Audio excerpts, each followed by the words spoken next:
Consistency is the key of success. आप sunrise को देखिए, सनराइज का टाइमिंग मिनट और सेकंड के हिसाब से बिल्कुल फिक्स होता है और आपको गूगल भी ये बात बता सकता है कि आपकी सिटी में जहाँ आप रह रहे हो वहाँ पे सनराइज का टाइम क्या है, उसी टाइम पे आपको सनराइज दिखेगा। बट हम लोग क्या करते हैं अपने इंसान की लाइफ में, हमने किसी भी काम को करने का कुछ प्लानिंग किया, बट प्लानिंग और एग्जीक्यूशन में बहुत फ़र्क हो जाता है। यदि हमारा प्लानिंग के अकॉर्डिंग हमारा एग्जीक्यूशन एग्जैक्ट हो, जिस तरह से सनराइज का कंसिस्टेंसी है, तो आप देखोगे कि जो हमने सोचा था हम उसको अचीव भी कर लेंगे। हाँ, ये बात बिल्कुल सही है कि कई बार बादल बहुत घने होते हैं तो सनराइज हमें दिखाई नहीं देता है, बट रोशनी ज़रूर बिखेर रहा होता है।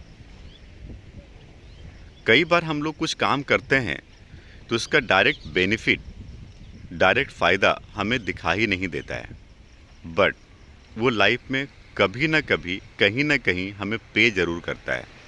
तो जो इस काम का हमने प्लानिंग किया है उसको एग्जीक्यूट एज इट इज़ करना पहले ज़रूरी है। उसका बेनिफिट डायरेक्टली हो सकता है, इनडायरेक्टली हो सकता है, बट कई बार जिस तरह से सनराइज हमें दिखाई नहीं भी दे तो रोशनी बिखेरता दिन तो निकल ही जाती है। उसी तरह से कई बार हम जो काम करते हैं उसका पे ऑफ हमें इमीडिएट नहीं मिलता है, बट हमने उसमें से कुछ चीज़ें सीखी होती है, उसका बेनिफिट कहीं ना कहीं लाइफ में हमें ज़रूर मिलता है।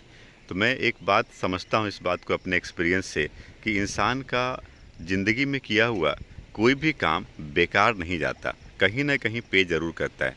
तो we can learn some consistency thing with sunrise. जिस तरह से सनराइज हो रहा है हमें भी अपने लाइफ में किसी भी काम को करने के प्रति कंसिस्टेंट होना चाहिए। आज दिवाली है तो आज हम काम नहीं करेंगे, आज संडे है तो आज हम 2 घंटे लेट से उठेंगे, आज मेरा बर्थडे है, आज हमारी छुट्टी है। यदि इस तरह से हम अपने किसी काम को टालते रहेंगे तो शायद हमें जो हमने अपने आप से एक्सपेक्ट किया है वो मिलना थोड़ा मुश्किल लगता है।